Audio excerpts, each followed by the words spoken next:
దేవుని నామానికి మహిమ కలుగును గాక. ప్రియ దేవుని బిడ్డలారా, ప్రతి ఉదయకాలం ఎంతో ఆత్మీకంగా చక్కగా దేవాతి దేవుడే మనతో మాట్లాడుతూ ఒక వాక్కునిస్తూ జ్ఞానవంతంగా మనల్ని నడిపిస్తూ ఉండగా ఈ దినం దేవుడు మనతో ఏం మాట్లాడుతున్నాడు చూద్దాం.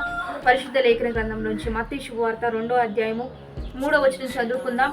హేరోదు రాజు ఆ సంగతి విన్నప్పుడు అతడును అతనితో కూడా యెరూషలేము వారందరూ కలవరపడిరి. ఈరోజు దేవుని బిడ్డలారా, దేవాతి దేవుడు జ్ఞానవంతంగా దేవుడు మనకిస్తున్న బలమైన వాక్కు ఏంటంటే, మరి జ్ఞానులు గొర్రెల కాపర్లు ప్రభు అయిన యేసుక్రీస్తు యొక్క ప్రత్యక్షత వారికి ఎప్పుడైతే వినిపించిందో వారందరూ కూడా ప్రభు అయిన యేసుక్రీస్తును చూడాలని అత్యానంద భరితులై సంతోషంతో వేగిరమే కలవర అంటే ఒకరితో ఒకరు చెప్పుకొనిచు తొందరగా వెళ్ళి ప్రభు అయిన యేసుక్రీస్తును శ్రేష్టమైన మరి వస్తువులతో దేవాతి దేవుని ఆరాధించినట్లుగా మనం చూస్తూ ఉన్నాం.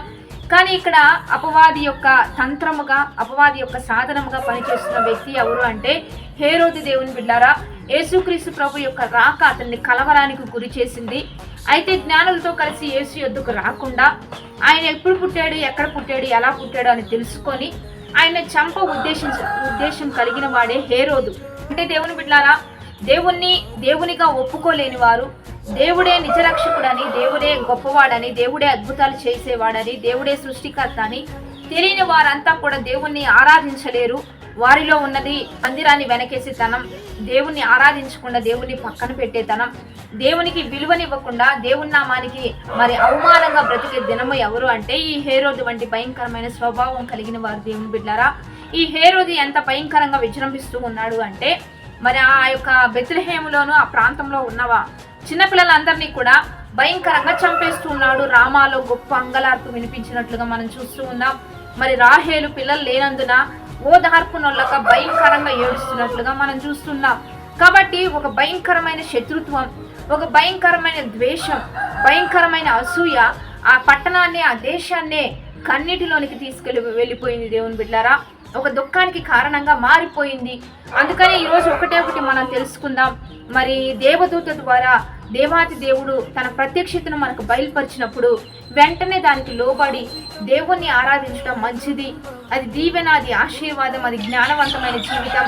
కానీ హేరోదు వలె ఎవరైతే దేవుణ్ణి ఆరాధించకుండా, ఎవరైతే దేవుణ్ణి పక్కన పెట్టేసి, ఎవరైతే లోకరక్షకుడు, నిజరక్షకుడు ప్రభు అయిన యేసుక్రీస్తు అని అంగీకరించకుండా దేవునికి విలువ ఇవ్వకుండా ముందుకు వెళ్ళిపోతారో వారిని బట్టి భయంకరమైన పరిస్థితులు వారి యొక్క పట్టణంలో అయినా, వారి యొక్క సంఘాల్లోనైనా, వారి యొక్క గృహాల్లోనైనా, వారి జీవితాల్లోనైనా మనం చూడగలుగుతాం. దేవుని బిడ్డలారా, అందుకనే ఒకటి మనం నేర్చుకుందాం. ఈ హేరోదు వలె ఎక్కడ మనం విజృంభించకుండా రేపటి దినము క్రిస్మస్ మరి సంతోషకరంగా దేవుణ్ణి ఆరాధించడానికి, మరి ఏ సమయంలోనైనా దేవుని నామాన్ని మహింపరచడానికి మీరు గొప్పవారైనా, ఉన్నతమైన వారైనా, పదవున్న వారైనా, హోదా ఉన్నవారైనా, మంచి స్థాయి కలిగిన వారైనా మిమ్మల్ని మీరు తగ్గించుకొని దేవునికి శ్రేష్టంగా అర్పించడానికి, దేవుని గొప్పగా కొనియాడడానికి, దేవుని నామాన్ని హెచ్చించడానికి, దేవుని సన్నిధిలోకి వెళ్ళడం, దేవుని నామాన్ని మరి మహింపరచడం, మిమ్మల్ని మీరు తగ్గించుకొని దేవుని నామాన్ని గొప్ప చేయడానికి మనం ఎప్పుడు సిద్ధపడాలి. దేవుని బిడ్డలారా, అందుకనే దేవాతి దేవుడి యొక్క తన దూతను పంపించి జ్ఞానులకు ఒక వర్తమానం ఇస్తుంది. మీరు హేరోదు దగ్గరకు వెళ్ళొద్దు, మీరు మరి ఒక మార్గంలో వెళ్ళిపోమని. ఎందుకు? మరి దేవదూత ద్వారా బయలుపరచబడిందంటే ప్రతిదీ దేవాతి దేవుడు చూసి దాన్ని తప్పించేవాడు, చూసి మార్గాలను సరళం చేసేవాడు, చూసి ప్రతిదీ తన కార్యాన్ని జరిగించేవాడు. కనుక అతడు చనిపోయిన తర్వాత మరలా దేవదూత ద్వారా ప్రత్యక్షపరచబడి మరలా వారున్న ఊరిలోనికి వస్తున్నట్లుగా మనం చూస్తూ ఉన్నాం. అంటే మార్గాలన్నీ చూసి సరళం చేస్తూ వెళ్ళవలసిన మార్గంలో నడిపించేవాడే దేవాతి దేవుడు. హేరోదు దేవుని దృష్టిలో ఒక భయంకరమైన పరిస్థితుల్లో ఉంటూ ఉన్నాడు. కానీ దేవుని బిడ్డలుగా మరి గొర్రెల కాపర్లైన, జ్ఞానులైన ఒక మంచి స్థానాన్ని సంపాదించుకున్నారు. మంచిగా వారి వలె మనం నడుచుకోవాలని వారే ఒక జ్యోతుల్లాగా ఈరోజు ప్రకాశిస్తూ దేవుని నామానికి మహిమకరంగా జీవిస్తూ ఉండగా ఎక్కడ హేరోదు వంటి భయంకరమైన పరిస్థితి, దుస్థితి లేకుండా మనల్ని మనం తగ్గించుకున్నాం. నిజరక్షకుడు, లోకరక్షకుడు ఆ ప్రభు అయిన యేసుక్రీస్తు ఒక్కడే అని నమ్మి విశ్వసించి ఈ క్రిస్మస్ సంతోషకరమైన దినాల్లో దేవుని ఆరాధిద్దాం, దేవుని నామాన్ని మహింపరుద్దాం. కాబట్టి దైవికంగా జీవించడానికి మనం ఎప్పుడు తగ్గించుకుంటూ దైవికంగా ముందుకు కొనసాగుదాం. ప్రార్థన చేద్దాం. పరిశుద్ధుడా, మోహనతుడా, గొప్ప దేవా, ఈ దినము మీరు మాకు ఇస్తున్న బలమైన వాక్కును బట్టి నీకు మహిమ. ఎప్పుడు నీకు లోబడుతూ, ఎప్పుడు నీ నామాన్ని మహింపరుస్తూ మమ్మల్ని మేము తగ్గించుకొని ఏ రీతిగా నీ నామం గణపరచబడుతుందో ఆ రీతిగా అన్ని మమ్మల్ని అనుకూలపరుస్తూ నీ శ్రేష్టమైన ఉన్నతమైన నామానికి మహిమ తెచ్చుకోయా.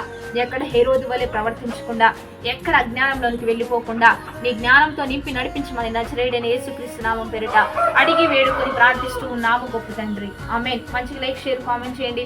దైవికంగా సిద్ధపడండి. ఉదయకాలం లైవ్ వస్తుంది 4 నుంచి 5 వరకు కలుసుకోండి. రెండోదిగా క్రిస్మస్ ఉదయకాలపు ఆరాధన 4 నుంచి 5 వరకు, రెండో ఆరాధన 11:30 నుంచి 2 గంటల వరకు జరిగించబడుతూ ఉంటుంది. మీరు అందరూ కలుసుకోవచ్చు. దైవికంగా మనందరం దేవుని నామాన్ని మహింపరుద్దాం.